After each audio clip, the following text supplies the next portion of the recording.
আমরা এটা মানতে রাজি হইনি, মানতে রাজি হইনি এই জন্য এই বিষয়টা আমাদের জনগণ বুঝে না। এখন আমরা আপনার আরো কি যেটা ইলেকশন আগেই এটাকে নির্ধারণ হচ্ছে, আমরা বলেছি যেগুলো আলোচনা করে একমত হয়েছে সে আলোচনা করার ভিত্তিতে আপনার একটা নির্বাচনটা হোক, নির্বাচনের পরে পার্লামেন্টে আবার সেটাকে করা হবে। এই বিষয়গুলো নিয়ে আপনার কিছু ভুল বুঝাবুঝি হচ্ছে।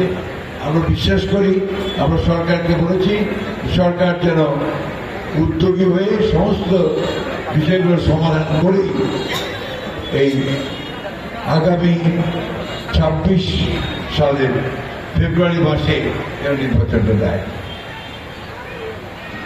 বন্ধুরা, ভাই ও বোনেরা, মায়েরা, একটা দেশ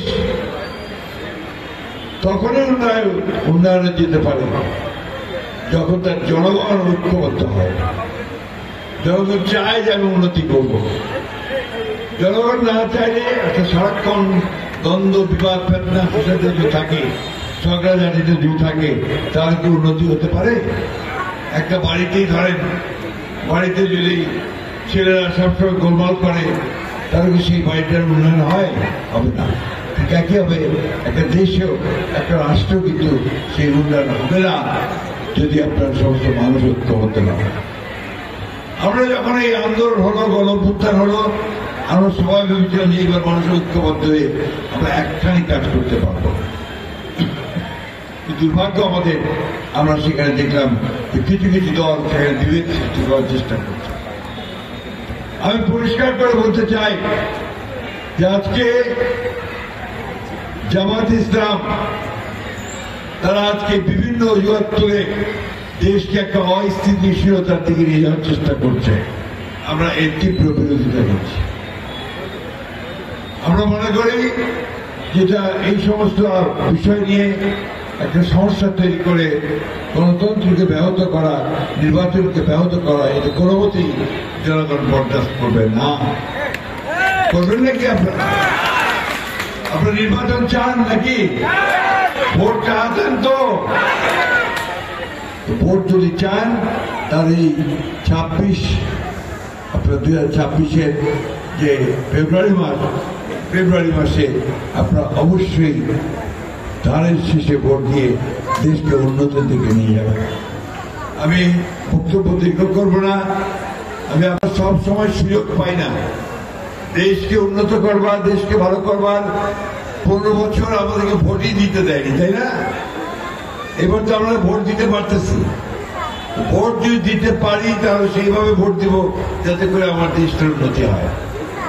আমাদের বিএনপি আমরা বলেছি যে আমরা যদি আপনার সরকারে যেতে পারি তাহলে আমার কৃষক বাজারে যে সমস্যাগুলো আছে, বীজের সমস্যা, সারের সমস্যা, পানির সমস্যা, সেই সমস্যাগুলোকে আমরা সমাধান করার চেষ্টা করব। আমরা ওদিকে করেছি। একইভাবে আমরা বলেছি যে আমাদের কৃষকদের যে পণ্য উৎপাদন করে, ধান, পাট, সবজি, ভুট্টা, কৃষকরা উৎপাদন করে না, ফসল ফলায় তো সেগুলোর দাম ন্যায্য মজুরি পাওয়া যায়, ন্যায্য দাম পাওয়া যায় না। এই ন্যায্য মজুরির দাম যেন পায় সেটাকে আমরা নিশ্চিত করার চেষ্টা করব। আমাদের শ্রমিক ভাইদের ন্যায্য মজুরি যেন আমরা নিশ্চিত করার চেষ্টা করব। আমরা আমাদের মহিলাদের তারা যেন চাকরি পান, তারা যেন সহজেই বিভিন্ন তাদের অধিকার নিয়ে তারা কাজ করতে পারেন, সেটাকে আমরা নিশ্চিত করব। আমরা একটা ফ্যামিলি কার্ড দেব, যে কার্ডটা মহিলাদেরকে দেওয়া হবে, তারা সব কিনতে পারবে। একই সঙ্গে কৃষকদেরকে দেওয়া হবে আপনার একটা ফার্মার্স কার্ড, যে ফার্মার্স কার্ড দিয়ে উনি ওনার যে বীজ, সার এবং পানি ন্যায্য মূল্যে নিতে পারবেন। এই কাজগুলো আমরা করব। আমরা আগে বলেছি যে প্রায় 1 কোটি মানুষকে চাকরি দেওয়ার ব্যবস্থা করব। এই কাজগুলো আমরা করতে চাই। আমরা রুইয়াকে একটা উন্নত একটা উপজেলা, থানা কাছে একটা উপজেলা আমরা তৈরি করতে চাই। আপনি আপনাদের একটা কথা বুঝতে হবে, এগুলিয়া কিন্তু অতীতে সবসময় ঠাকুরের কাছে নেতৃত্ব দিয়েছে, তাই না? সেই নেতৃত্ব আপনাদের মধ্যে সৃষ্টি করতে হবে। তো এর জন্য লেখাপড়ার মান উন্নত করতে হবে। এখান থেকে আপনাদের ফজল করিম সাহেব এমপি হয়েছে, তাই না? তৈমুর সাহেব উপজেলার চেয়ারম্যান হয়েছে, আপনারাই নেতৃত্ব দিয়েছেন। মোহাম্মদ সাহেবও খুব ভালো করেছে এখানে, তাই না? আর এইগুলো আপনাদেরকে সবাইকে সামনের দিকে যারা আপনারা ভুইয়া নেতৃত্ব দিতে পারেন সেইভাবে আপনাদের নেতৃত্বকে তৈরি করতে হবে। আমি আশা করব যে আমাদের ছেলেমেয়েরা তারা এখন লেখাপড়া করবে ভালো করে, তারা যারা ভালো লেখাপড়া ভালো রেজাল্ট করতে পারে এবং প্রতিযোগিতায় ভালোভাবে টিকে থেকে যেন উন্নত শিক্ষা নিয়ে বাবা মায়ের সঙ্গে সঙ্গে দেশের মুখ উজ্জ্বল করতে পারে। আমি এতে চাইব যে আমাদের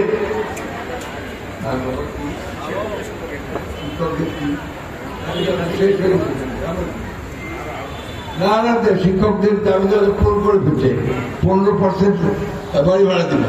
এটা নিয়ে আন্দোলন মোস্তফা শিক্ষক, তো ওই শিক্ষকদের দিকে চাপ বেশি আর কি। প্রাইমারি শিক্ষকদের সব ব্যবস্থা করা হয়েছে ভাই, এই সমস্ত কাজগুলো অযথা করবেন না। সরকারের সব বানা হয়েছে, আর যেগুলো থাকবে সেগুলো নির্বাচিত সরকার আসলে তারা সেই ব্যবস্থাগুলো অবশ্যই করবে, জনগণকে বাধ্য করতে পারবে। এখন আমাদের সামনে একটাই পথ, একটাই রাস্তা। সামনের যে ভোট হবে সেই ভোটে আপনারা সঠিকভাবে কানের শেষে ভোট দিয়ে আমাদেরকে জয়যুক্ত করবেন। প্রিয় ভাই বোনেরা, প্রিয় ভাইয়েরা, মা বোনেরা, এটা আমার জীবনের শেষ নির্বাচন। আমার অনেক বয়স হয়ে গেছে, আমি এর পরে আর নির্বাচন করার মতো আমার শারীরিক অবস্থায় থাকবে না। আমি আপনাদের অনুরোধ করবো যে এবার আপনারা আমাকে সবাই মিলে ধানের শেষে ভোট দিয়ে আপনাদের এলাকার কাজগুলো করার সুযোগ দান করবেন।